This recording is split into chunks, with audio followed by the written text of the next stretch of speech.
Plenary address for the fall 2018 semester. I'd like to offer a special welcome to our new colleagues in the College of General Studies who may be viewing this remotely. My name is John Reisel, and I'm a professor in the Mechanical Engineering Department, and this year I'm also serving as the President Pro Tem of the Faculty Senate, and in that role, I am here today to introduce Chancellor Mark Mone. Chancellor Mone has been serving as UWM's Chancellor since 2014. As most of you know, this time period has basically been a series of challenging years for the university. But we should now be poised to start moving forward again. Now, Chancellor Mone, as many of you know, is an avid cyclist, so I'm going to use a poor analogy here and suggest that perhaps we are now ready to break out of the peloton and sprint towards the finish line. On that note, please join me in welcoming Chancellor Mark Mone. That's great. Love it, John. Thank you. Well, anything about biking does put a smile on my face, so thank you for helping start us very positively. Also, on a positive note, I'd like to introduce and thank in advance Shannon and Christy, who are our signers today. Let's give them a round of applause. Thank you for your work. Well, good afternoon, and Happy New Year. It is a Happy New Year because this is the time of year when we welcome back our faculty, staff, all the students, and we do what we do best. We engage, we do the research, we teach, we mentor, we do things with the community that nobody else can do at the level that we do this. So if you can put aside the mosquitoes, all the rain and things like that, this is a great time of the year. I'd like to also add to John's welcome a special shout out to our new colleagues at University of Wisconsin-Milwaukee at Washington County, and University of Wisconsin-Milwaukee at Waukesha. And I'll talk more about the developments there in a moment. But let's take a look.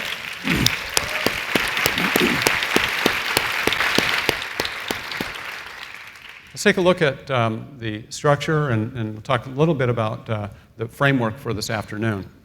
I'll use the first three areas here to really kind of take a look, take stock, if you will, of what we've accomplished and where we are. So I'll talk briefly about some positive highlights, talk about budget and fall enrollments, and UWM strategic objectives. And that's important for us to anchor where we are. The next thing we'll take a look at is our forward-looking strategic initiatives, and then we'll end with some Q&A. The highlights that I'll start with, and there's many across our campus. This is only a sampling of so many, and I'll apologize in advance for not recognizing and really bringing forward the appropriate acknowledgments of so many of the great departments, schools, college centers, institutes, ways that we have impact. So a few things real quickly. We've been recognized this summer as an Innovation and Economic Prosperity University. That's the top left. The first area there, by the APLU, signifying that we have meaningful impact in the community well beyond what most other universities do. So this is a great recognition. In the middle, at the top, I don't know if you've heard, but about 2 weeks ago, we received formal recognition that we are back in the Shanghai Index top 500 research universities in the world. We have not been in this index since 2011. So this is significant for us to be back in this, and it really is a credit to all the work that you've done in the prioritization of research on this campus. On the top right is the 50-year celebration of our Center for 21st Century Studies, also known as C21. This is not just an important center institute in the College of Letters and Science, but the humanities, social science, and liberal arts that are recognized in C21 through conferences, through committed research, and through other activities is pivotal for our entire campus. And I'll talk more about the role of those areas later in the plenary. Lower left-hand corner, you can see that UWM Washington County is celebrating its 50th year anniversary this year. So congratulations to all of you at Washington County. And then the bottom right is, for the fourth year in a row, recognition that we have achieved top 30 LGBT plus status. This is something that is not top 30%, but top 30 absolute. And we're an incredible company. So these are some things that we should all take great pride in and feel really good about in terms of some positive momentum. I mentioned earlier the joining of our two new campuses. This is the result of a significant amount of work on behalf of almost 200 people over what has now been about a year. If you remember last October, this was originally announced. So this has been a lot of a heavy lift.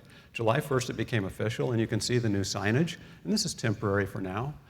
But what it really represents is access to a 4-year degree and graduate and certificate programs around the types of programming and expanded footprint that we now have with a much larger regional area of impact. It also means affordability for students and high quality. That's the type of instruction, that's the type of engagement and research that's done on these campuses. So we welcome, absolutely. This is a very positive development for all involved. So thank you for all the work that has gone on to help us create 3 campuses, 1 mission. Another positive highlight deals with how we've upped our game with respect to student engagement, in particular around the fall welcome.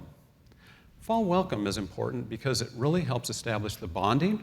It helps establish that important set of relationships that are so important for retention, as well as welcoming students and helping them spread the word. Now, I heard when I was involved with this that there were hundreds of activities. And I said, that's a pretty big number. Is it really hundreds? And then, as I've been participating in these over the years and looking at the category of activities, what we do on campus and in the community, all the different things, it truly is hundreds, representing thousands of different opportunities for interactions. One of the highlights of this is the actual fall welcome that occurs, where we had this year more than 500 additional students, bringing to a total of 2,300, which is the largest number we've ever had. So it's great. These are just a few pictures of the different activities that occur during fall welcome.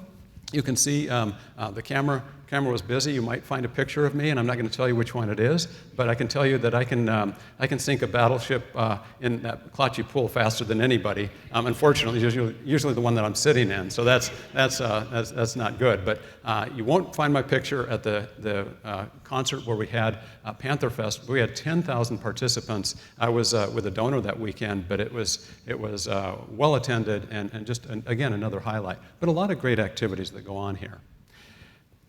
The campaign I've talked about before, I want to approach it a little bit differently. You've perhaps seen earlier this week in the Milwaukee Journal-Sentinel an article about us having already achieved our goal. And you might recall our original goal was $170 million. We raised that, and we've now exceeded our new goal. So we're going to continue this till June of 2019.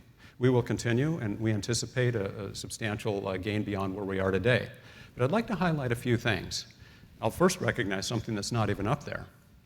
Our employee and retiree giving has increased in terms of number of participants, people involved, almost 5%. But the number of dollars contributed is almost 40% more than previous years, which is phenomenal. Thank you for that. Thank you for your faith and support. That's what this is really about. A campaign is a statement. It says the research that you do, the education that you provide for our students, the work that is done in the community is something deserving and meriting support. I have one of the most fortunate jobs in higher education. I get to tell the stories and showcase what you do. It's remarkable what you enable us to do in so many different ways. Today alone, there were 16 different articles in local media, national and international outlets about UWM. On average, Tom Lujak could give us a confirmation of this. On average, I would say we probably have 6 to 10 articles a day about the impact that UWM has. Add that up over time, it's just phenomenal, the type of impact and the recognition that we're increasingly getting for that work. So the campaign, back to this, $205 million. I'm going to translate that in a moment into some of the specific impact. But if you look at last year, lower left-hand portion of this slide, that's a record for this campus in our history, almost $40 million raised. 19,000 donors, substantially more than we've had before. Guess what? How many more? Almost double. We have 9,000 new donors in this campaign. Phenomenal work. That's, again, heavy lifting on behalf of the recognition. But let's go into this a little bit more detail. How does that money translate? Well, I can tell you this year, $4.1 million in scholarships offered, almost 2,000 students with scholarships, and almost 300 faculty and staff supported salaries through that campaign. Go back to 2014. when this campaign started, based on previous accumulated funds, and the delta, the change, the growth in that is, on the first category, scholarships offered, 35% increase. In the second category, 1884, the number in 2014 was 1,050. So this represents a 79% increase. And then in terms of faculty and staff salaries that are supported by the endowment, we today are 55% higher than the numbers that we had even 4 years ago. Now here's a really important point about the campaign. Those dollars, that $205 million, that's just money that's pledged. Oftentimes that's a 3, 4, 5, and sometimes as long as a 10-year commitment. So the monies that we have right now, this is just the start. These funds will grow even if we didn't raise another 20, 30, or $40 million in the next year, which I have a pretty good sense that we will. So this is huge, and this really builds for us a strong, sustainable future, and it's one of the most important things for us to be able to provide greater student support through scholarships. This is the key, and the majority of our campaign goes towards student scholarship dollars. So I think at the bottom, that phrase, "this is why," is very powerful. This is why, to support what we're doing in terms of education, student success, research, and engagement. Budgetary snapshot. That's always important in a plenary. I want to take a quick look at where we've been, but also share with you where we're going. Context. I think you would appreciate, and thank you, John, for acknowledging, 2014, 2015, 2016, I stayed up a few nights late and lost a few hairs, and certainly many of you have commented, as my family often does when they don't see me, if they're from Washington State, completely different hair color than 2014. Thank you, that's just natural aging, but the job has contributed a little bit as well. But we are experiencing a better budget for sure than what we have been. In fact, objectively speaking, this is the best budget period that we've had in more than a decade, in 5 biennial budgets. We hope for more of the same in the future. Specifically, one of the things that's very important is that we are able to have compensation of a 2% and 2% next year. Those are implemented, as you know, first in July and then in January. We're asking in the next budget for the same, but actually more, a CPI-linked increase for the next biennial budget. So for 1921, we're asking for that, and the CPI today, I think, is in the mid-2, the Consumer Price Index. So in terms of the budgetary snapshot, a really pivotal statement here is for me to be able to tell you we have a balanced budget today that we have not had. You have to go back to 2012 to find when we previously had an overall campus balanced budget. Last year we came very close, but we didn't quite achieve that. We are now balanced. Where we're going, continued work on efficiency and effectiveness. Strategic position control has transitioned. That was in a crisis period. We're now transitioning out of that. We no longer have the faculty team. We've moved beyond that, and we're into the new budget model. We're in the middle of implementing that toward a very sustainable financial future. So that's really an important milestone for us to have achieved. We've implemented the first hub of integrated support services, or ISS, and if you're not familiar with what that is, that's a way to centralize some of the work that's done around HR, procurement, IT, and finance and accounting. So we're in the planning phases, and we'll be implementing in 2019 the second hub. And so this gives more local access, quicker support for areas in those support areas. A tremendous amount of work, and I appreciate the unsung aspect of what goes on there. In terms of looking ahead, 1921, I did talk about already how we've put in the request for the continued operational funding, continued pay plan support, and many other categories. We at UWM have been working on that budget for a long time. We submitted our request, and that's part of the larger UW system request, and that was approved by the Board of Regents in August. This then goes on to the legislature and ultimately approval by the governor in early 2019. Depending on the state of the state in terms of the financials, that will determine how much we get in terms of the overall approval. One of the important things as we go into the operational budget, the increase in state support, much of this is the increase in operational and what they call outcomes-based or performance-based funding. So you're going to hear me talk a fair amount today about some of the things that are critical for our future funding. They include retention and graduation. They include the number of students that go into particular areas that are deemed high in need, and other areas, because we're increasingly held accountable but that's what this campus has been doing for a long time anyway, so why don't we just get recognition and ultimately improve dollars for that, increased dollars.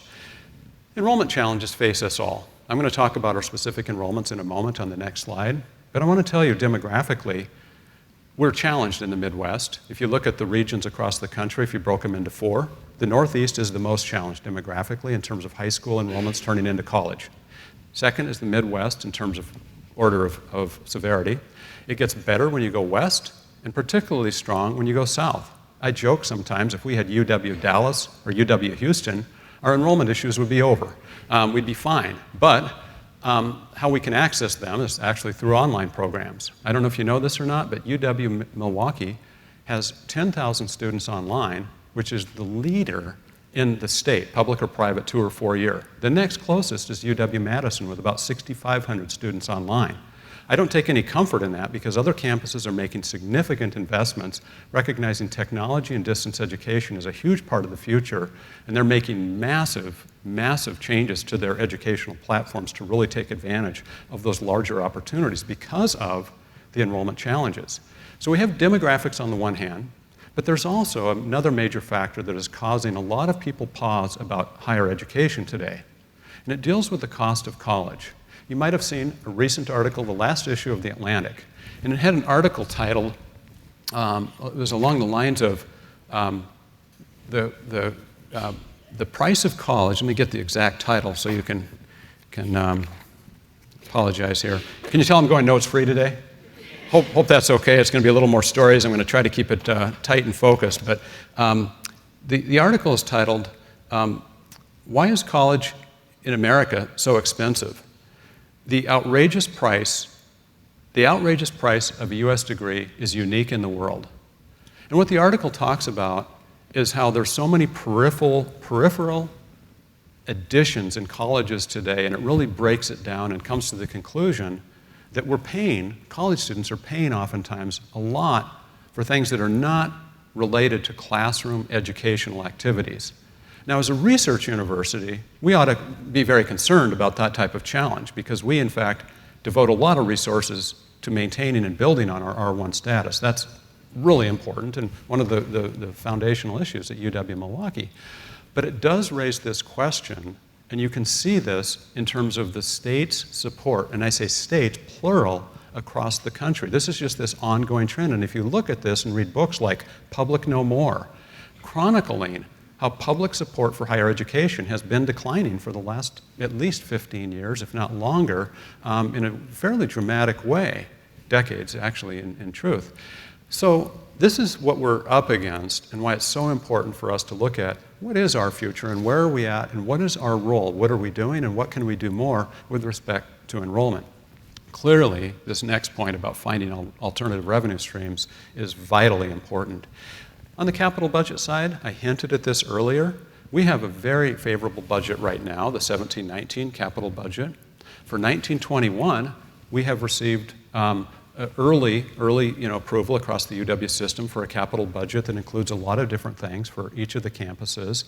And some of the top priorities include, number one, our chemistry building, and very highly ranked, our renovation for student union. Those are both absolutely critical priorities for this campus. We also have, very high on our campus for a priority, the Klachi Annex, which is an expansion of our recreational student facilities for different activities there, and that is also an important part. We hope that trend continues in the next biennial budget, and typically we don't think about biennial budgets beyond the next one because it's hard to get advanced approval. But we have got a science/engineering building request that has been approved by the regents for the 21-23 with a lot of support from the governor. So that's really important for our future, so we hope that actually holds up. Fall enrollments, let's talk about this. Some of you are aware of, but this puts it out there as formal as possible, what we know this week. Our projected total enrollment across this year and next year. So our current enrollment, not official, later this week, early next week, we'll know. We anticipate 24,861, 1672, and 721 for a total of about 27,500 students across our 3 campuses. This is about 2.5% down from last year. And that translates into a $4.7 million reduction in our base budget. Not a one-time cut, but a permanent reduction in our base budget. We are, again, to stress this point, we're very much funded today like a private university. Over 80% of our operational budget dollars come from tuition revenue. Enrollments are key for our financials. There's no question about it.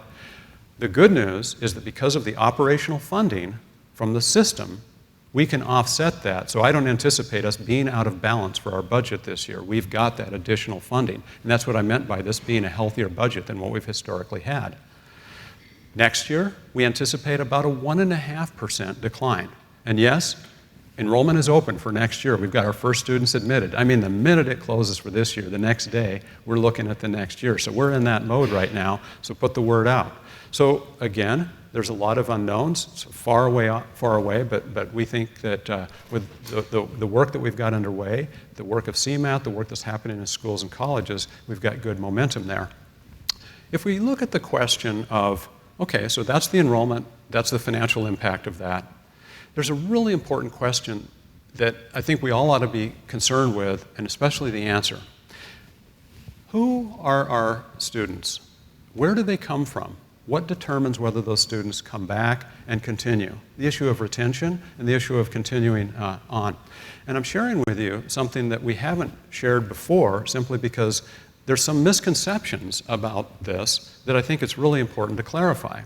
What this box shows you is that, yes, we recruit aggressively new students. We go to high schools and we talk an awful lot about that when you think about student recruitment and overall enrollment, right? Isn't that a lot of the focus? Where are we at in the high schools? How are we getting the word out? But in fact, new freshmen account for 13% of our total student body. Think about that for a moment, 13%.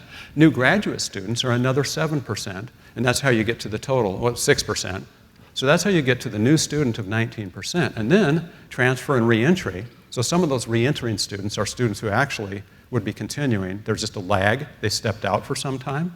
So if you think about this, continuing students, in fact, is conservative. It's at least 71%. What's the point of that? What determines whether students continue? What determines whether we have retention? And I ask you to think about what determines, when you think about any type of purchasing behavior, anything you buy, any service or product, why do you continue to go to that same hotel or that car dealership, or why do you go to the same grocery store? Whatever you buy on a regular basis, why do you do that?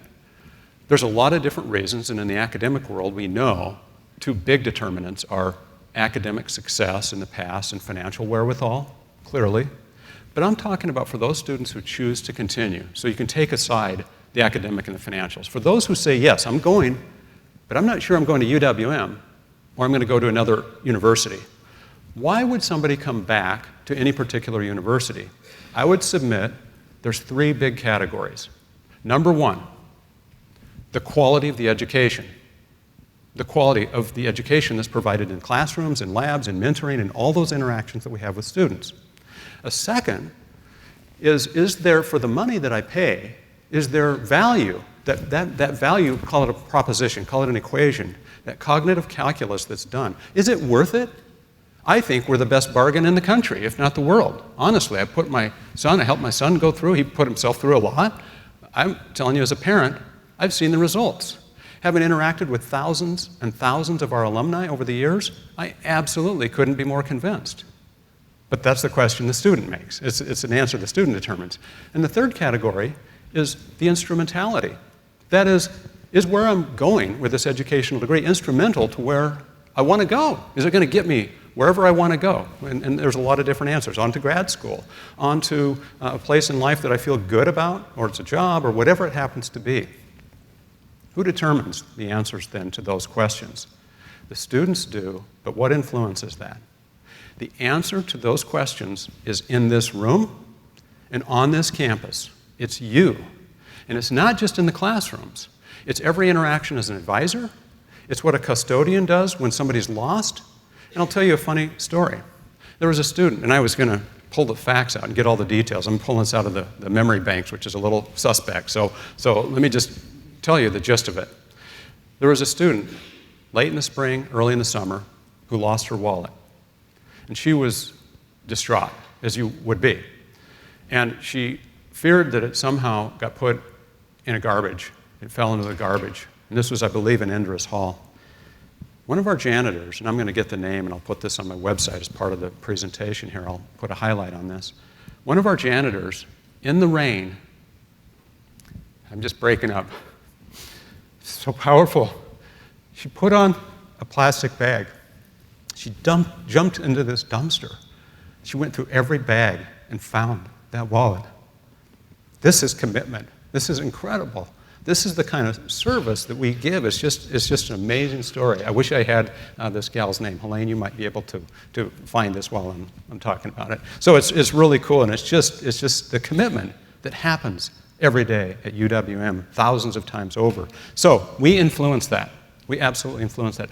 Strategic objectives, looking at final area where we are in terms of the types of categories that I've talked about before. I've talked about student success from the university's perspective, the enrollment areas, and what that means financially for us. But from the student's perspective, and I hear this from students, parents, employers, graduation is what student success is about. How do you get graduation? It's about retention. It's about continuing enrollment. Again, those same types of things that we all determine. But it's also preparation for life after graduation. So we are working through CMAT, Chancellor's Enrollment Management Action Team. We're working through a lot of school and college-specific activities, and we're working with our career placement activities. We commissioned a study, and it will be reported. I'll be getting the review, and we'll have the meeting next week on student work experience and career planning to look at how can we use our resources optimally to provide the best type of student preparation, and importantly, how can we quantify and get the better numbers that we don't have today. And let me give you the reason why we need to do that. We have campuses in the private sector, Milwaukee School of Engineering. If you go to their website, they can tell you in aggregate what the number of employees, what the number of students are who both have had internships, co-ops, and the number of the percentage of their graduates who find employment within 3 to 6 months of graduation. UW Stout can talk about 97, 98%. That's their number. We cannot do that on this campus in aggregate today. We have a number of different things that allow us within schools and colleges and certain programs to talk about placement, and we know the numbers in aggregate for certain things, but we can't report that. And in an era of outcomes-based funding that puts that very high in terms of future funding, we really need to figure that out. So there's that kind of pressure from above, but also more just in terms of the credibility for us to be able to talk about where students go and what they can do. We all know it from our own experiences, but to be able to aggregate and report that, that's really important. Research excellence. The campus has been doing a number of things. Obviously, we would not have the success that we've had in research, and against the financial headwinds, we've done a number of things. I'll give you 3 examples of activities in place, underway. Number 1, over the last several years, we have prioritized above and beyond what we had in terms of additional funds. We've reallocated budget for both graduate student support, increased stipends, as well as additional faculty support for retention. We are not going to remain a research one if we cannot retain top number of scholars in this campus. That's absolutely foundational. Second thing we've done is looked at more team-based cluster types of research. As we look at federal funding possibilities, those are areas that we have to continue to prioritize. So there's a whole series of activities around that. And then finally, we've got a research excellence plan that's been in place, and it's a living document, continues to be updated, but it's also being driven into the schools and colleges to contextualize it, much like we're doing in the enrollment management areas. So those are some critical things happening in research excellence. Community engagement and talent pipeline, really the heart of how we're seen and do things in the community. You can document, you can look at the 70,000 plus service learning hours that we do. You can look at the things that are happening in terms of what made this campus a Carnegie engaged university.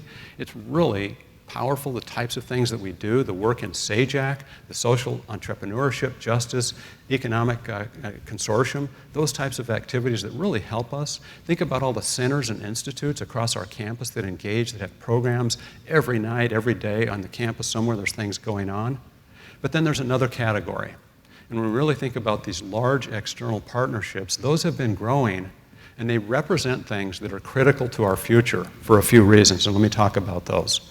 These are the strategic partnerships that can be characterized by some of these dimensions. These are ones that involve multiple schools and colleges, very large, and they may be even campus-wide for several of them.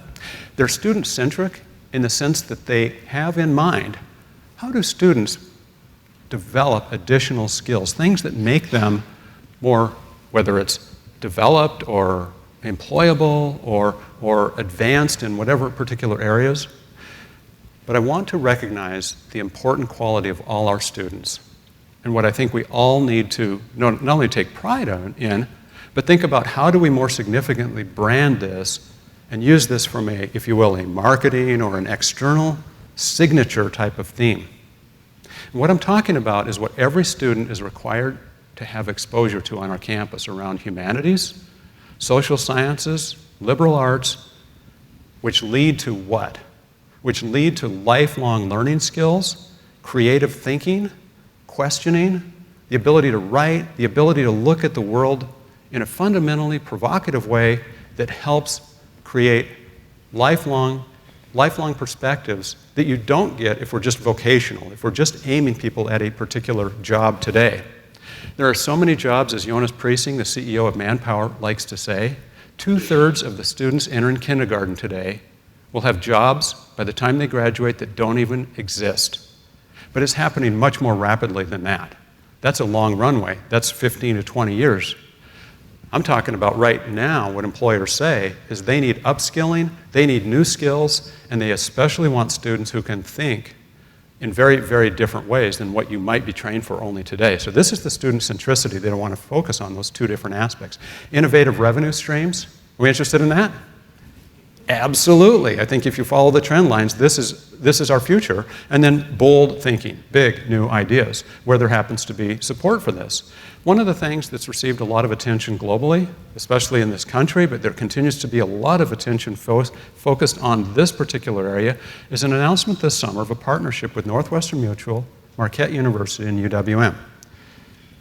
This is the Data Science Institute with 3 primary thrusts listed at the bottom of this. First, to increase the talent pipeline in data sciences. Data sciences, as you probably know, include pretty much everything in the tech sector, including information technology management, cloud computing, artificial intelligence, cybersecurity, machine learning, a number of different things that are critical for digital advances where a lot of companies are going. Branding the region as a tech hub, vitally important because we're competing with at least 12 to 15 cities. Some, for example, in Nebraska, that are becoming the Silicon Valley of the plains. I mean, these are the headlines that we're seeing. Twin Cities is flying people in for free to tour the Twin Cities, talent from across the country and the world for free to be exposed to career opportunities. It's amazing how cities are moving ahead. So Northwestern Mutual has stepped it up, made a big investment in what they're leading as the tech hub. And then finally, problem-solving research. What we do across this campus, and I can't tell you how many faculty with an initial announcement, 12 to 15 faculty in the first week and a half alone that came to me and said, here's the type of research that I'm doing, not in areas that you might typically think of. So let me show you a little video that tells a little bit of a story about this.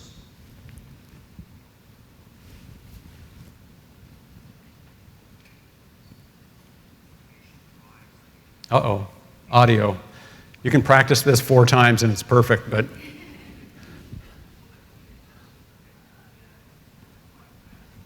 well, I think we'll skip this. Okay, I'll get out of the way.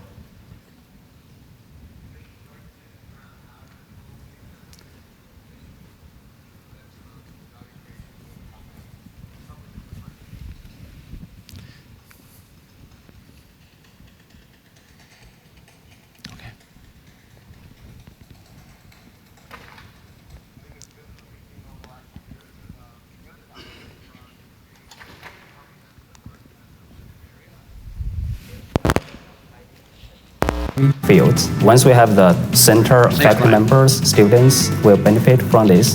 Data science as an academic field could have a very integral role to play, especially if we collaborate and cooperate with industry. Data science can be applied to the healthcare industry, to banking, stock exchange, everywhere. I think what's interesting about data science is just as technology has expanded, the ability to gather data has expanded. When I started here, I was working on like small data sets. Then now I'm working on like millions of data sets. So I can see the change happened in myself, and it's also happening in the industry. It's not useful in its stored format, so you need people to be able to translate it and interpret what's going on in your business. In collaboration and partnership with universities and other institutions, help curate the talent that we want to hire and work with down the road. There's so much data that you're collecting, analyze it in real time to make a prediction or a decision. And who knows what's coming next. There is an enormous amount of energy, enormous amount of transformation, enormous amount of investment in tech and data sciences. And we think that doing this will be able to foster a number of things to establish gravity that we want to create around this region. So, I was not going to start that over once we got the audio. I hope you could track along there pretty well, but I want to move things along. What I'm particularly proud of is the Data Science Institute is going to be something that really does draw from across the campus.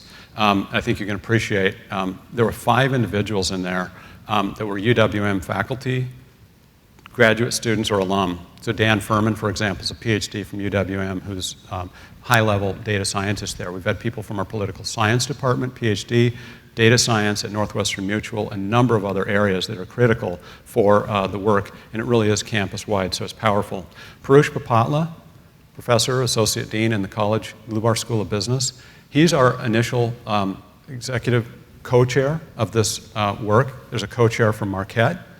There will ultimately be chaired professors that are part of the endowment that are hired as part of this, as well as interns from the student interns who are supported by the endowment. There's an information session on Monday morning in Regents Room. I believe it's 9 to 11:30 in the Regents Room if you're interested in learning more about this. And so before I move on to our next big project, I know it interrupts the flow. I did get a fact sheet. Thank you, Helene. The name of our custodial staff who helped with the wallet retrieval outside of the dumpster in Inders Hall is Alicia Andrews, and it's a special mark for her, and she's responsible for the top 3 floors of Inders Hall, and I did have the facts correct. So just if you can pass that on, I think that's wonderful.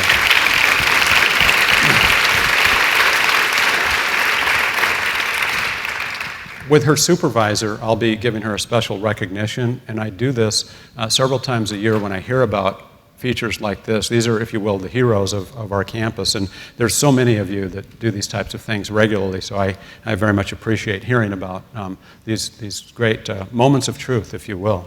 The second partnership I'd like to share with you, I haven't talked about it before because it's fairly new. It really was announced and started this summer. A number of us in higher ed came together and said, you know, there's a lot of things that we're asked to do, and they're one-off. So we have partnerships with 3 institutions or 5. But this region, the Milwaukee 7 region, which has a large number of students, in fact, you can see here 176,000 students in the region, post-secondary, we need to band together to do a number of things that we can probably do more effectively together than we can individually. And so we have a goal. And that goal is to have, by 2027, to have 60% of individuals in this region, adult working age individuals, with a 2 or 4 year degree.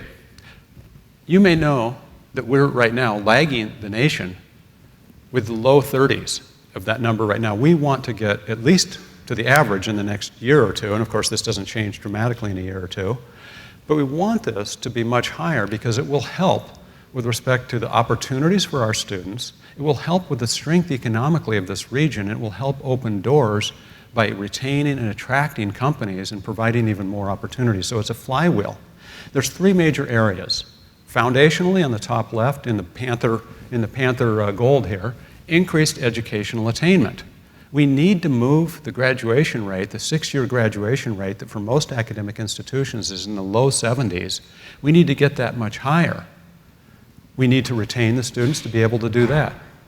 We also need to work with the K-12 system, so I'll talk in a moment about how we're integrated with the K-12s. Program array that supports regional needs. I cannot tell you how many employers, I said this in the op-ed you might have seen on Sunday in the Journal Sentinel, 9 out of 10 CEOs. I've subsequently had emails. What do you mean 9 out of 10? Who's the one? Who doesn't need more talent? What are you, crazy? I have an employer who told me recently, he said, I've got 1,000 employees, I pay them $18 to $22 an hour. I'd hire another 1,000 if I could find them. These are decent jobs. This is a great opportunity, but we need to find how our 2-year and 4-year can align better with those needs. Securing the talent bridge between higher ed and regional employers. Let's make it easier for students to access employment. So here's something we can do together. Our School of Education has career fairs that are open to other schools of education students. Imagine that. Think about the turf and the territoriality that we're overcoming and how that can come back and really pay us dividends. What do employers think when they can come to UW-Milwaukee and hire students from a lot of different campuses, or vice versa? So we have today 18 institutions of higher ed. We have the Milwaukee Urban League, Milwaukee Succeeds, Greater Expectations out of Racine, Kenosha. We've got individuals from Greater Milwaukee Committee, leadership of all these organizations, the presidents of these organizations that are at the table. 96% of all college students are represented in HERA, Higher Education Regional Alliance. HERA is powerful, not just the Greek goddess, but HERA in terms of this particular outcome. I've been asked to chair this group, and I'm happy to do that because it's something that I vitally believe in and is the foundation of the types of partnerships that UW increasingly engages in and wants to have a large impact in this region. It's unprecedented, it's bold, it's going to have significant impact. Connected Systems Institute, you first heard about this in October of 2017 when we went public with our campaign. It's wonderful to have the multi-million-dollar support, especially from Rockwell, Wisconsin Economic Development Corporation, and Microsoft. We've got many other partners, some of which are listed here, and there's a lot in the queue in terms of the additional work. Connected Systems is about, obviously, connectivity, but let's talk more specifically about that. We're aimed initially at industrial manufacturing.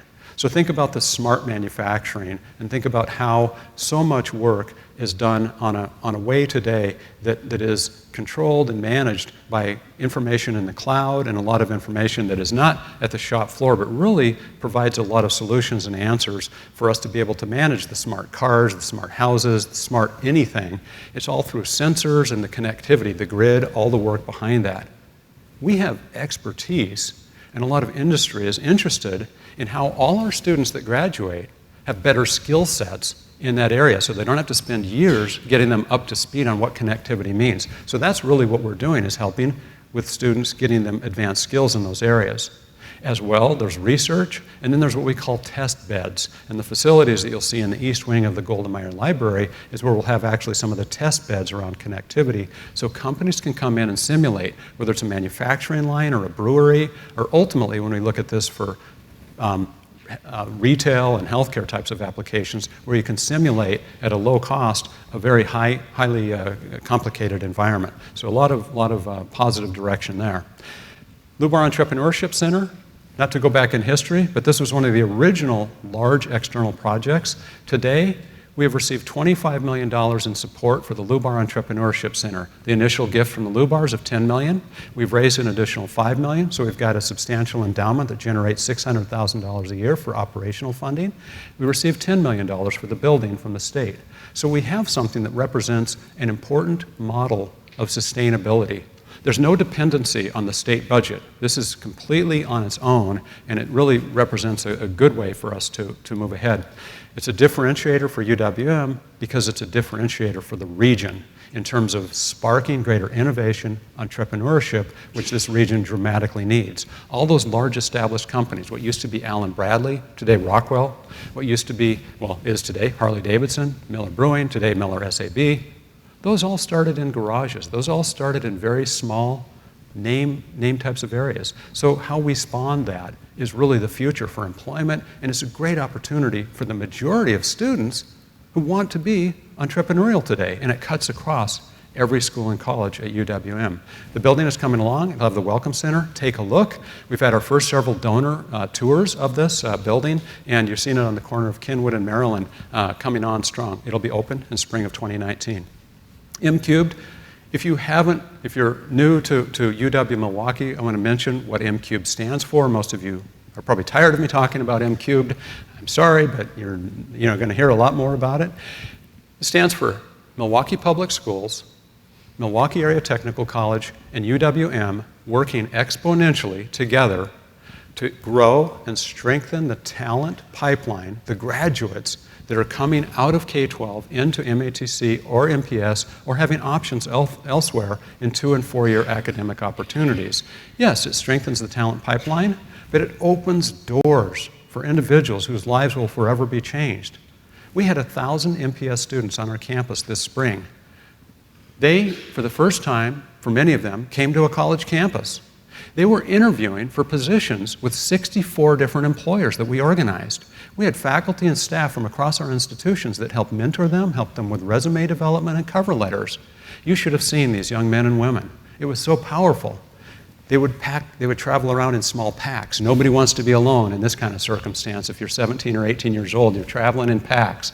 And they were so engaged, and employers loved this. Juniors and seniors in high school looking at employment opportunities. Great exposure. What have we done? You've probably read the slide by now, but I'll just hit the highlights. There's pages, 2 pages, by the way, of benchmarks and indicators of what we're doing in M-Cubed. Great progress. Here's a few of the highlights. The mayor will be leading a celebration on Monday in the city of Milwaukee around this improved completion rate. This is the kind of impact. FAFSA is the pathway to federal financial aid. You're not eligible if you don't complete FAFSA. Most students that come to UWM are highly eligible, as you can appreciate. So this is important. We've increased that from 45 to 72. Full disclosure, it's not just been M-Cubed alone. There's a lot of folks working on this in the community, but we've been taking a lead role. 4-year high school completion rate, long a vexing problem, long a challenge. We've left generations of students behind. We need to increase this dramatically, and we can't sit on the sidelines. We need to own this, and we have been. So we've got a lot of our faculty and staff that are engaged with respect to this. And MPS graduates enrolled in post-secondary education, having moved up that about 4%, but with a longer-term goal to really move it up to at least 60% by 2021. As I turn the corner, start to wrap up here, there's a couple of strategic directions that we need to focus on even more. One is everything we can do to develop, cultivate, and really do everything we can to support our people, you. We owe that, we need to do that, and I feel a great sense of responsibility in all these areas. One, guiding values. Every month this year, I have been putting forth videos, statements, examples of how our guiding values shape our behavior and are so critically important. For every month the rest of this year, you'll continue to see those around caring, respect, ethical decision-making, a number of other guiding values. We're a rare campus to have guiding values and a code of conduct that really are out there, that are implemented, that really do drive behavior, are monitored, and provide a lot of mechanisms for follow-up in each of these areas. We're starting, and I'm able to talk in more detail. I've been talking about this for some time, but we're now implementing this diversity, equity, and inclusion framework, and it'll come in 3 phases. This year, we'll have a diversity and inclusion council that will have governance, students, faculty, staff, that will help advise me and help look at, from an operating structure, where are we at, where are the gaps with respect to, on diversity, equity, and inclusion indicators, what are the right things to be doing for all our populations. In the next year, late this academic year, we'll be implementing that plan, and in subsequent timeframes, we'll be evaluating that in the 3rd phase. What I expect more than just a blueprint and reports is action that is measurable and changes and improvements with respect to the resources that we have. We'll actually be hiring a person to help work on this with the different committees and the different activities that will be underway. Male Allies and Advocates is a program that starts this year. It's sponsored by our Ombuds Office, and this is to facilitate greater inclusion of our female faculty and staff. From the male's perspective, and this is something that other campuses have implemented and started, and we've shared this with different governance groups as we look at how we're going to implement. And I can tell you on September 27th and 28th is our first training. The courses are full, but there will be additional courses that are offered. Johannes Britz, our provost, and myself are going to be in the first round, and we very much look forward to this training and engaging in this area. Sexual misconduct, Title IX. This is something that our campus has been engaged in for some time, but it's the group of activities, it's the offices, the different areas on our campus that help monitor, prevent, and train individuals with respect to sexual misconduct, sexual violence. I'm happy to report that we have today about 24,000 students who have been given training in Title IX. About 99% of our faculty and staff have gone through the training. All new students and all new employees have exposure within their first 30 days to this training. Employee development and supervisory training, I want to give a quick shout out to HR for having developed programs that include on the employee side and on supervisor side a whole new curriculum of programs. And this is a great thing for us to have, whether it's around change management or team building or a number of other topics in the supervisory realm.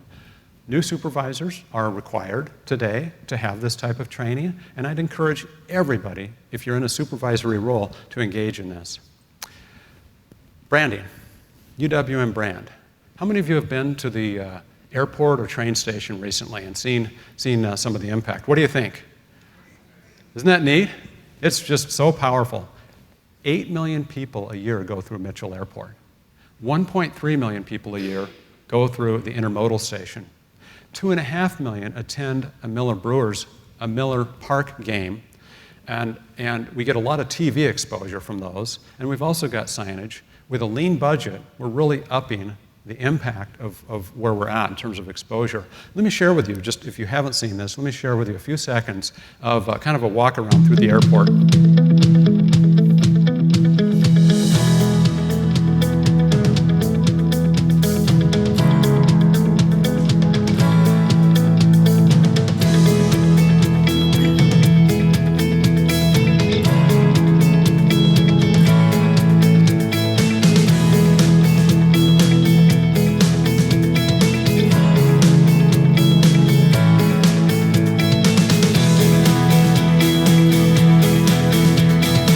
It's a great video, but can I stop it and move on?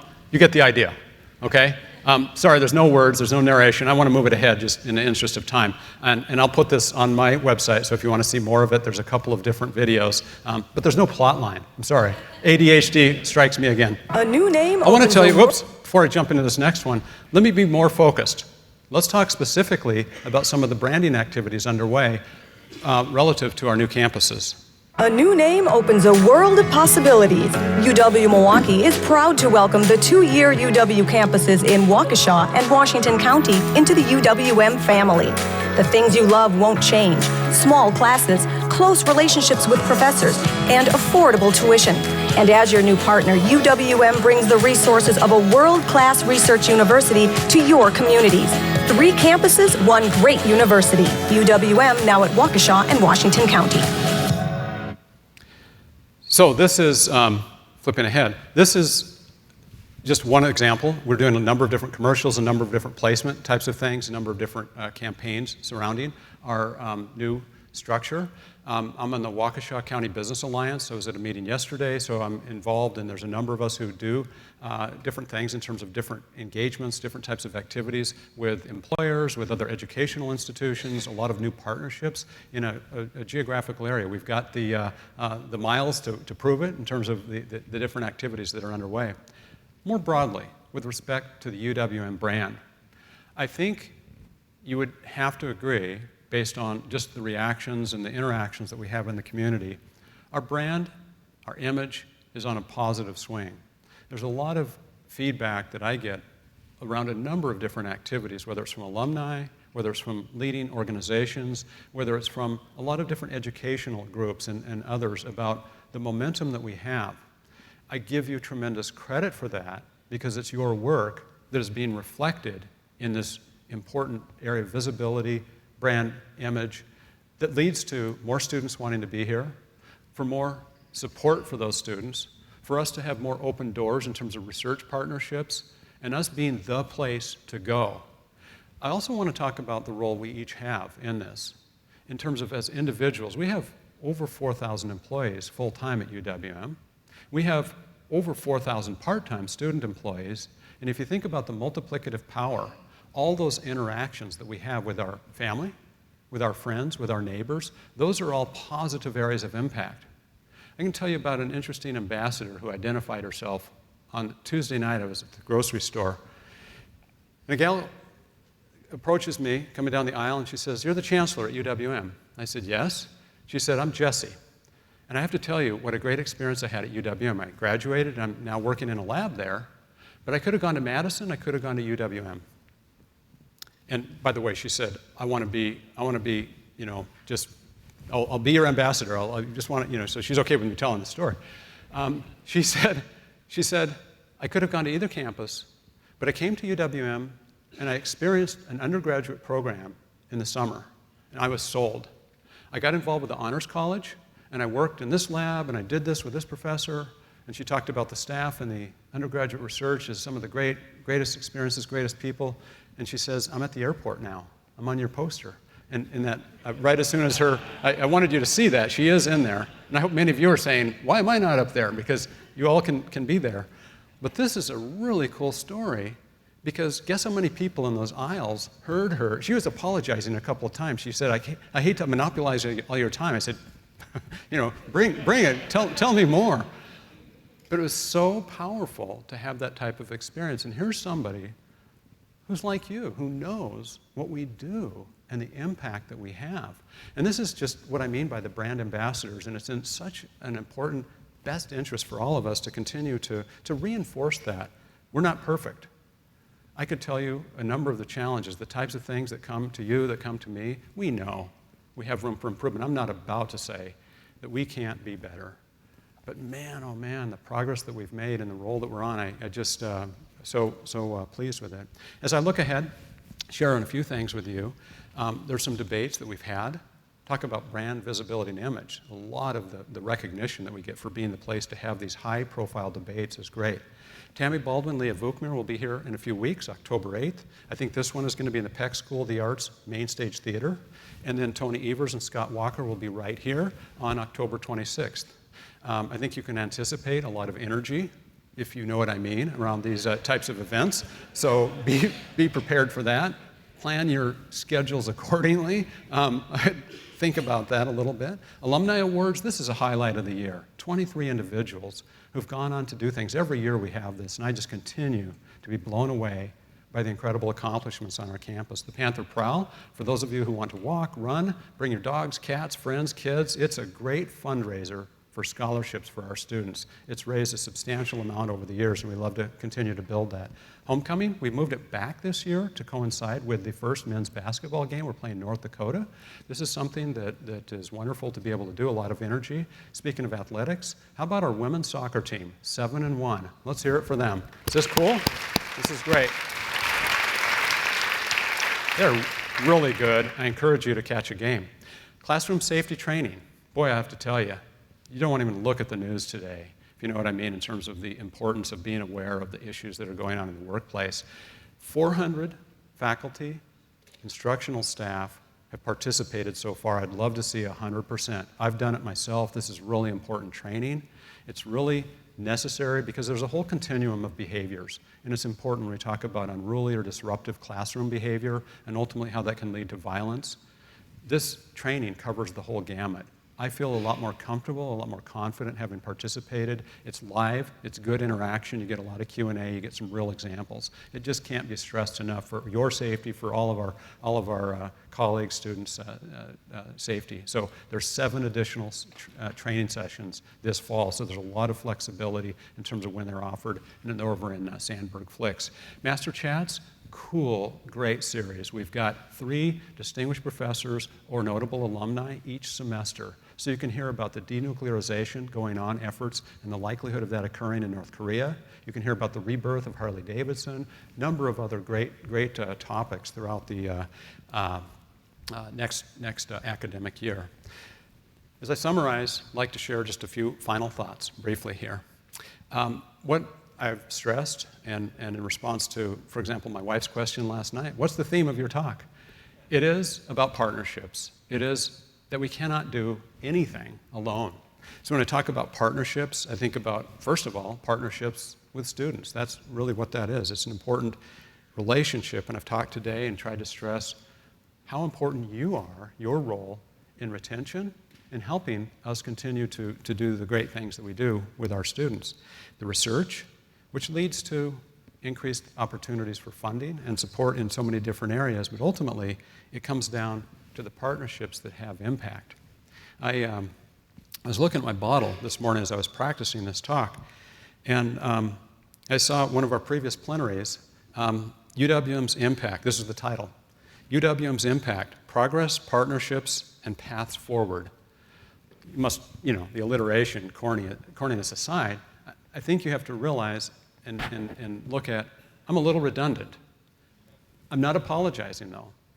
I'm here to say that this is what I think is one of the most important things for UWM to excel at and continue to do even more. Collaboration in a new era is vitally important. It brings credibility. I cannot tell you legislatively, I cannot tell you from an employment perspective, I cannot tell you from a donor fund perspective how positive this is for us to engage and to make a difference with others. If we isolate, if we try and do it alone, we will not be as effective.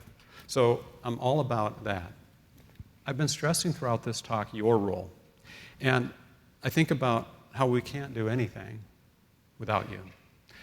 The education that you provide, your learned knowledge, your sharing, your time, talent, and expertise, the mentoring that you provide, the research that you conduct as an R1 university proponent, the way we engage in the community, I can't thank you enough. This is what allows us to attract and retain and ultimately provides the quality experience. And finally, I hope you see a strong future for UWM, that the paths forward are more clear from having your engagement and your participation. I'm proud to be your chancellor. Thank you. Thanks.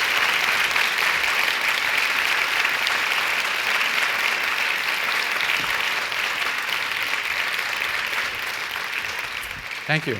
I'm happy to answer any questions if you have them.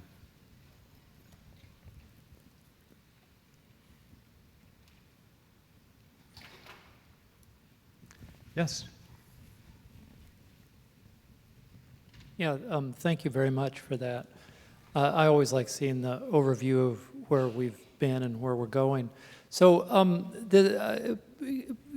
forgive me if this seems kind of like a very individualized concern, but I think of how we stand here on indigenous ground, on Potawatomi and Menominee and Ojibwe territory. And I reflect that we're down due to retirements and exodus to other jobs. We're down to, I think, I could be wrong, but I think 5 indigenous faculty, 5 Native American faculty in the whole university. And so I want to bring that up to this body. I feel very strongly about it. 3 of those terrific faculty members are in my department, in the English department. I think we need to do better in that, and I throw that out there as like maybe one of the challenges we could all embrace as a community. I would love to see UWM become a center for indigenous knowledge, language, and culture, building on the strengths that we already have with electroquiny and the American Indian Studies. So I throw that out there that there's many other issues to deal with, but I think that would be something that we could really be proud of. Thank you, Lane. I agree. And let me just reflect and talk about this a little bit. One of the reasons why I'm so proud of, and I think it's so important for us to have diversity, equity, and inclusion, a set of directions forward, is to look at not just the faculty retention and attraction issues with respect to all dimensions of diversity, whether it's ethnicity, whether it's religion, age, any particular category. It's critical for us to know where we are and have goals and look at what are we going to do for those areas in particular. And I can tell you that issue when I have my reviews and when I look at where we are in terms of our planning and our reporting, this is very vexing to me. It's not just in terms of Native American faculty, it's students of color, which have grown. And I have to tell you, our retention for students of color has increased for the last couple of years. We're doing better there. But we're also in an era of having declined in terms of our overall faculty, as you know. We're down from 800 some faculty lines, 840, 845 to today, right at about 700. So as all our faculty has contracted, we've been very deliberate, very careful where we've grown. But I couldn't agree with you more to have, whether it's from our Hispanic or African American, Asian, Native American, other ethnicities, for us to look very carefully and say, how do we grow those areas to be more reflective of our student body, to be more reflective of the audience, the larger audience that we're serving? So I'm completely behind and supportive of that effort. I feel that sense very, very strongly. Thank you for expressing that. Yeah. Other questions? Yes, at the back.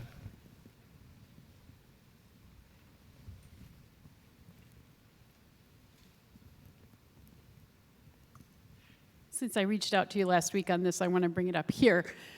We've now been declared a smoke-free campus.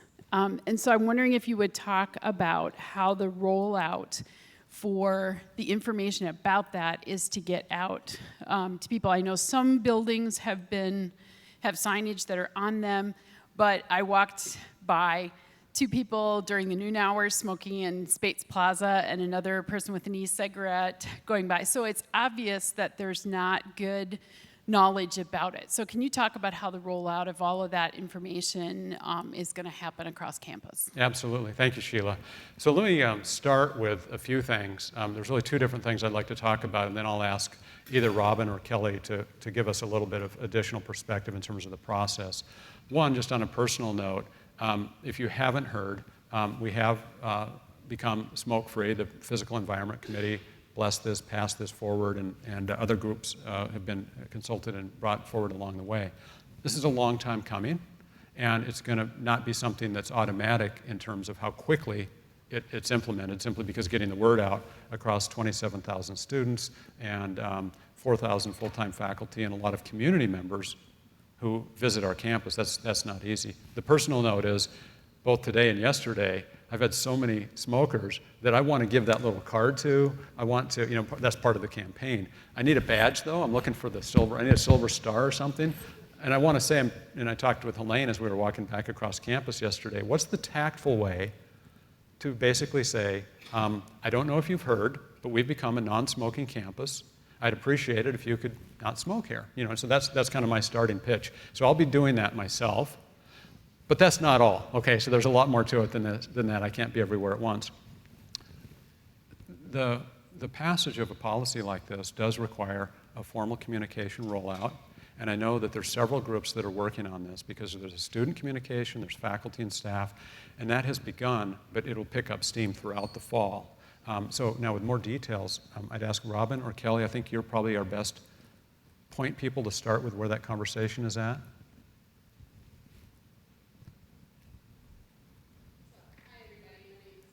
We'll get you a mic here.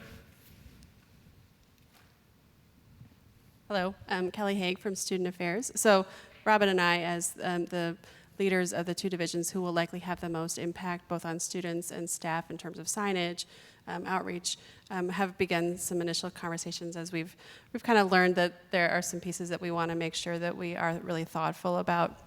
So I think the Chancellor really described well some of the initial outreach is really about informing people. We don't want to kind of have this heavy hand of, hey, everybody, you're going to be in trouble. That's not really the approach that we're trying to take here. But really, this first year is really about getting the word out, helping people to understand that the policy exists, providing them some alternative locations to go, other things about smoking cessation if they're interested. So there's a lot more that's in play. Yeah. Thank you, Kelly. Robin, I don't know if you want to add anything. Are we okay? Okay. Thanks for the question, Sheila. Any other questions? Yes. I just wanted to say congratulations to Pat on doing the campaign, and to Robin on balancing the budget. You, Ra, that was a good job. Just one question about the budget, the request for increase. A couple plenaries ago, we saw how the governor's administration cut our state funding. So I can see that you're inching back and asking for more of that funding to be restored. What kind of a percentage are you looking at, the request of increase, and what was the strategy that you used to come to that number? So thank you. Thanks for the shout outs. Very important. I can't tell you the exact percentages. I can tell you the absolute amount and then how that comes back to UWM. What we received in the last budget was part of a $26 million performance increment. We're asking for that same thing again. And then there's a number of other categories of additional funding that we've received, aside from the capital budget, different compensation amounts. So that $26 million does not include the dollars that came into the campus. Ultimately, how you describe that in terms of what we're seeking, in terms of working back toward where we were, absolutely. We're asking for that amount and more, again, larger amounts for the next budget. Whether we get to where, operationally, we're at about 17% of our operational budget that is from the state. Would we love to see that go to 18, 20? Absolutely. The more we can get from the state is there. But put that in perspective. We're still talking about the majority of our budget. Even if we can inch that back the other way. And there is a lot of other support that I want to recognize. The capital support for our campus is huge. That's all paid for by the state. Okay, so when I talk about 17% of the budget, that's just the operating budget. That's faculty and staff salaries and some student support. All of our capital, all the buildings, heat, insurance, water, all of that is covered by the state. So that's a really important component. And that has continued to grow. And so the aggregate to UW system, those numbers actually grow even though we've had cuts in the operating budget. So the whole thing does need to be looked at. Robin, could you give more specificity on that? I would just note that the budget that is being requested is really a Board of Regents UW system budget. And so they're asking for it on behalf of the entire UW system, and then we take a traditional share of that. There is a component there in that they are looking for ideas around capacity building initiatives, and every campus submitted some ideas for things that we could do and be specifically funded. That's a new thing that it's kind of new for the Board of Regents to do that in recent years. But generally, it's a whole system budget. And there's a lot of details behind the requests that they're asking for that are attached to the August Board of Regents meeting materials that are published on their website. And they list each component that they're asking for and the total cost, so that would give a lot more details there. But there's a long process ahead. So keep your eyes, especially in the spring, in January and February. First, the governor will announce his proposed budget, and then a lot of debate from there. So the request is just the starting point.